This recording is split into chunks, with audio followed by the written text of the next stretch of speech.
Olá a todos e bem-vindos ao podcast, nossa primeira edição do dia segunda-feira, 10 de março. Hoje vamos mergulhar em um tema bastante complexo e cheio de nuances.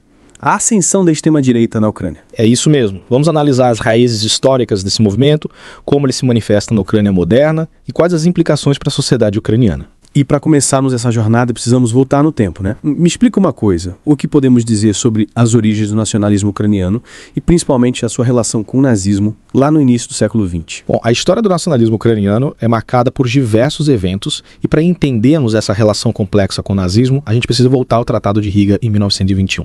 Esse tratado dividiu o território da Ucrânia entre a Polônia e a Rússia soviética, o que acabou gerando um sentimento de revolta, um forte desejo de independência por parte dos ucranianos. Imagine só, ter parte da sua cultura, da sua história sendo controlada por outra nação. Esse contexto alimentou o nacionalismo e, infelizmente, acabou abrindo espaço para ideologias extremistas. Entendi. É como se a busca por independência tivesse levado alguns grupos a fazer alianças, digamos, perigosas. E como essa busca por independência se conecta com a ascensão de grupos como a UN? Exatamente. Em 1929 surge a Organização dos Nacionalistas Ucranianos, a UN, com o objetivo de lutar pela independência da Ucrânia. Só que essa organização se dividiu em duas facções em 1938. A UN, mais moderada, e a UMNB, liderada por Stepan Bandera, com um viés mais radical, e que durante a Segunda Guerra Mundial viu na Alemanha nazista uma possível aliada para alcançar seus objetivos. Essa aliança com a Alemanha nazista é um ponto crucial, não é? Me parece uma decisão, no mínimo, controversa, considerando o regime totalitário de Hitler. Com certeza. É importante a gente lembrar que o contexto histórico da época era completamente diferente. A União Soviética era vista como uma grande ameaça por muitos ucranianos. E a promessa de independência, mesmo que vinda de um regime como o nazista, era tentadora para alguns. Mas essa aliança teve consequências sérias, imagino. Sim, infelizmente. Alguns membros da UN, principalmente da facção liderada por Bandera, se envolveram em atos de violência e terrorismo contra opositores políticos judeus e poloneses. A formação do Exército Insurgente Ucraniano, o PIA, em 1942, também contribuiu para essa escalada de violência. O PIA, em colaboração com o UBN, resistiu tanto à ocupação alemã quanto à soviética, mas também cometeu atrocidades. É uma parte sombria da história da Ucrânia, que nos faz questionar os limites da luta pela liberdade e a própria definição de heróis nacionais. Afinal, como figuras como Bandera, que colaboraram com os nazistas, podem ser vistas como heróis da independência ucraniana? É uma questão complexa e polêmica. Com o colapso da União Soviética e a independência da Ucrânia, houve um processo de reinterpretação histórica. Figuras como Bandera, Konovalets e Melnik, apesar de seus passados controversos, passaram a ser exaltadas por alguns como símbolos de resistência contra a dominação russa. Essa narrativa, porém, ignora as atrocidades cometidas por esses grupos e gera um debate acalorado na sociedade ucraniana. Um debate que certamente impacta a política e a sociedade ucraniana até os dias de hoje. Mas, saindo um pouco do contexto histórico, como os protestos do Euromaidan, em 2013, influenciaram a extrema-direita na Ucrânia moderna. O Euromaidan foi um marco importante na história recente da Ucrânia. As manifestações, inicialmente motivadas pela recusa do então presidente Viktor Yanukovych em assinar um acordo comercial com a União Europeia, evoluíram para um movimento mais amplo contra a corrupção, o autoritarismo e a influência russa. E nesse contexto de protestos, como a extrema-direita se posicionou. Grupos de extrema-direita, como os Svoboda e o Pravy Sector, tiveram um papel fundamental, principalmente na escalada da violência durante os protestos. Apesar de representarem uma minoria dos manifestantes, sua atuação violenta e organizada contribuiu para o caos e a instabilidade política que levaram à queda de Yanukovych. Entendi. E após a queda de Yanukovych, como a situação se desenrolou? Com a saída de Yanukovych, a Rússia anexou a Crimeia e a guerra civil estourou na região do Donbass, no leste da Ucrânia, em 2014. Em meio ao caos, surgiram milícias voluntárias, como o Batalhão Azov, que se destacou por sua brutalidade e por abertamente utilizar símbolos e ideologias nazistas. O Batalhão Azov, então, surge nesse contexto de guerra civil e instabilidade, e se torna um símbolo da crescente influência da extrema-direita na Ucrânia. Mas como um grupo com ideologias nazistas, pode ser incorporado às forças armadas de um país que luta pela sua liberdade e democracia. É uma questão intrigante. O Batalhão Azov foi incorporado à Guarda Nacional Ucraniana pelo então presidente Petro Poroshenko como uma forma de conter o avanço dos separatistas pró-Rússia no leste do país. A decisão de integrar um grupo com histórico de violência e ideologia extremista às forças armadas gerou controvérsia e levantou sérias preocupações sobre a influência da extrema-direita no governo ucraniano. É um cenário, sem dúvida, bastante complexo e preocupante. E com a chegada de Volodymyr Zelensky ao poder, como essa situação evoluiu? ele tomou alguma medida para conter a influência da extrema-direita. Zelensky chegou ao poder em 2019 prometendo paz e o fim da guerra civil. No entanto, sua postura em relação à extrema-direita tem sido ambígua. Apesar de condenar a invasão russa, Zelensky condecorou líderes de grupos neonazistas, como o comandante do batalhão Azov, e continua a permitir que esses grupos operem livremente, inclusive com apoio do governo. É uma contradição, não. Condenar a invasão russa enquanto se alia a grupos com ideologias nazistas. Quais as possíveis explicações para essa postura de Zelensky? Alguns argumentam que Zelensky está tentando manter a unidade nacional em um momento de guerra e que reprimir a extrema-direita poderia levar a uma nova crise política. Outros, porém, criticam essa postura, argumentando que ele está legitimando grupos neonazistas e colocando em risco a democracia ucraniana. Realmente é um dilema complicado. E para entendermos melhor essa complexidade, precisamos analisar também o contexto geopolítico da crise ucraniana, a influência de potências estrangeiras como os Estados Unidos e a União Europeia nesse cenário. Bom, a Ucrânia, desde sua independência em 1991, se encontra em uma posição, digamos, delicada, buscando acordos e parcerias tanto com a Rússia quanto com o Ocidente. Essa ambiguidade política, somada à fragilidade institucional, à corrupção endêmica, acabou criando um terreno fértil para manipulação, a interferência estrangeira.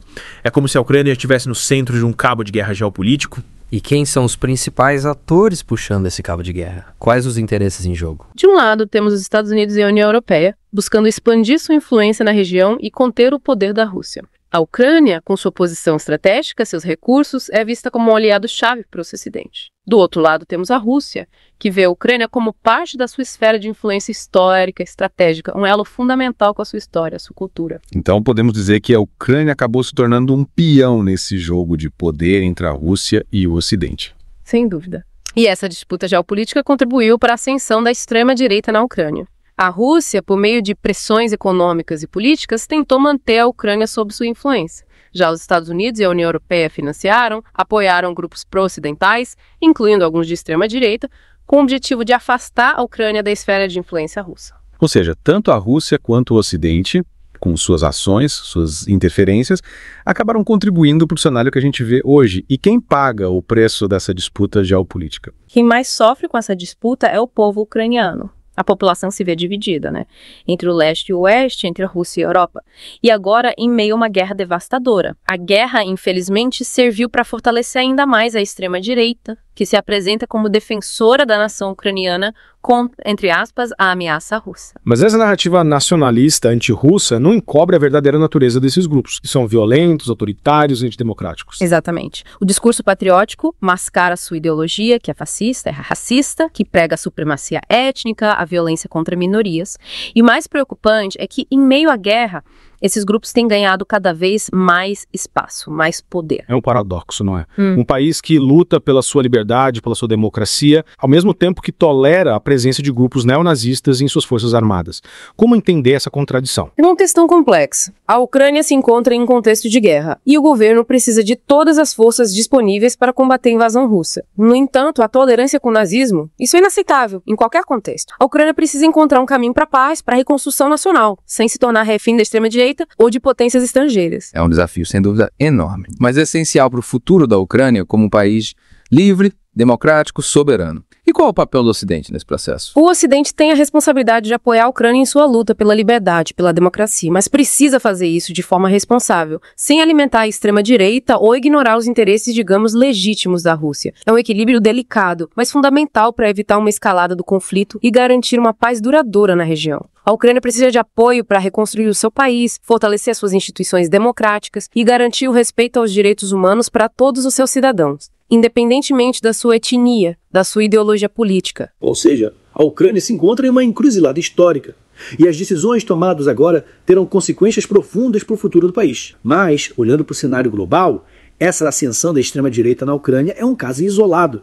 Hoje a gente pode observar um fenômeno similar em outras partes do mundo. Infelizmente, a ascensão da extrema-direita não se limita à Ucrânia. É um fenômeno global, impulsionado por diversos fatores, como a crise econômica, o desemprego, a desigualdade social, a xenofobia, o medo do terrorismo. A gente observa um aumento do discurso de ódio, da intolerância, da violência contra minorias étnicas, religiosas, sociais em diversas partes do mundo. Então a Ucrânia é apenas a ponta do iceberg de um problema muito maior. Um problema que exige a nossa atenção, a nossa compreensão, para que a gente possa combater-o de forma eficaz. É impressionante como esse movimento extremista tem se espalhado pelo mundo, como um vírus, que se adapta e se manifesta de diferentes formas em cada país, né? E quais seriam os sintomas desse vírus, né? Os sinais de que a extrema-direita está ganhando força em um país. Como a gente pode identificar isso? Existem diversos indicadores. Um dos mais evidentes é o aumento do discurso de ódio, a intolerância, a violência contra minorias étnicas, religiosas, sociais. É como se a sociedade estivesse se fragmentando, cada grupo se isolando na sua própria bolha de certezas, de preconceitos, né? Alimentando a polarização política e enfraquecendo o diálogo. E nesse contexto de fragmentação, de polarização, a extrema-direita encontra um terreno fértil para se propagar, né? Exatamente. A extrema-direita se alimenta dessa fragmentação, explorando o medo, a insegurança, a frustração das pessoas para promover a sua agenda, né? Que é autoritária, excludente. Ela oferece soluções simplistas para problemas complexos, prometendo um retorno a um passado idealizado e culpando grupos minoritários pelos problemas da sociedade. É como se a extrema-direita se aproveitasse das crises, da instabilidade, para semear discórdia, o ódio, buscando impor a sua visão de mundo, né, de forma autoritária. Mas quais as causas dessa ascensão global da extrema-direita que tem alimentado esse fenômeno? As causas são múltiplas, complexas. A gente pode destacar alguns fatores principais, né? A crise econômica global, por exemplo, gerou desemprego, pobreza, desigualdade social. Isso cria um terreno fértil para o discurso populista, extremista. As pessoas, diante da crise, da falta de perspectivas, se tornam mais suscetíveis a discursos simplistas, a soluções mágicas, né? Entendi. A crise econômica funciona como um catalisador para o crescimento da extrema-direita, que se aproveita da vulnerabilidade das pessoas para propagar suas ideias. E quais as consequências dessa ascensão da extrema-direita para o mundo? O que a gente pode esperar se esse movimento continuar ganhando força? As consequências são preocupantes, né? Porque a extrema-direita ameaça os valores democráticos, os direitos humanos, a paz mundial. Seus discursos e ações podem levar a um aumento da violência, da discriminação, da intolerância, além de enfraquecer as instituições democráticas, o Estado de Direito. É como se a gente estivesse caminhando com um retrocesso, revivendo os horrores do passado. É assustador pensar que em pleno século XXI, ideias nazistas, fascistas ainda encontram espaço para se propagar. Diante desse cenário, o que a gente pode fazer? Como indivíduos, como sociedade, para combater esse problema? Como a gente pode impedir que a extrema-direita continue avançando? Em primeiro lugar, a gente precisa se informar, conhecer a história, os perigos da extrema-direita. É preciso desmascarar suas mentiras, seus discursos de ódio, suas falsas promessas. O conhecimento é a chave para a resistência. A gente precisa entender como a extrema-direita se manifesta, como ela se organiza, como ela se infiltra nas instituições. Compreendo. A informação é fundamental para que a gente possa identificar e combater a extrema-direita. Mas além da informação, o que mais a gente pode fazer? Qual o papel da sociedade nesse processo? Além de se informar, a gente precisa se engajar politicamente. Defender a democracia, os direitos humanos, a justiça social. A gente precisa apoiar partidos, movimentos que combatem a extrema-direita, que lutam por uma sociedade mais justa, mais igualitária. É preciso ocupar os espaços públicos, fazer ouvir a nossa voz, mostrar que a gente não compactua com o ódio, com intolerância. É verdade, ele não pode ficar inerte diante dessa ameaça. A gente precisa se posicionar, defender os nossos valores e lutar por um futuro mais justo, mais igualitário. Mas a luta contra a extrema-direita não se limita à esfera política, não é? O que mais a gente pode fazer no nosso dia a dia para combater esse problema? Com certeza. A luta contra a extrema-direita também se trava no nosso cotidiano, né? A gente precisa promover o diálogo, a tolerância, o respeito à diversidade. É preciso combater o preconceito, a discriminação, a violência, né? Construindo uma sociedade mais inclusiva, mais acolhedora. Pequenas ações, como questionar discursos de ódio, promover a empatia, o respeito mútuo, podem fazer a diferença. É um trabalho árduo, que exige persistência, exige coragem, mas é fundamental para a gente garantir um futuro melhor para todos, né? A luta contra a extrema-direita é uma luta em defesa da humanidade, da democracia, da paz. É uma luta que nos convida a refletir sobre o papel de cada um de nós na construção de um mundo melhor. E você, o que achou dessa imersão na história da extrema-direita? Quais as suas reflexões, as suas preocupações? E continue acompanhando o PovoCast para mais análises e reflexões sobre os temas que movem o mundo. Lembrando que o PovoCast vai ao ar 2 vezes por dia, de segunda a sexta, às 9 da manhã e às 6 da tarde, e aos sábados, ao meio-dia. Fique ligado. Até a próxima.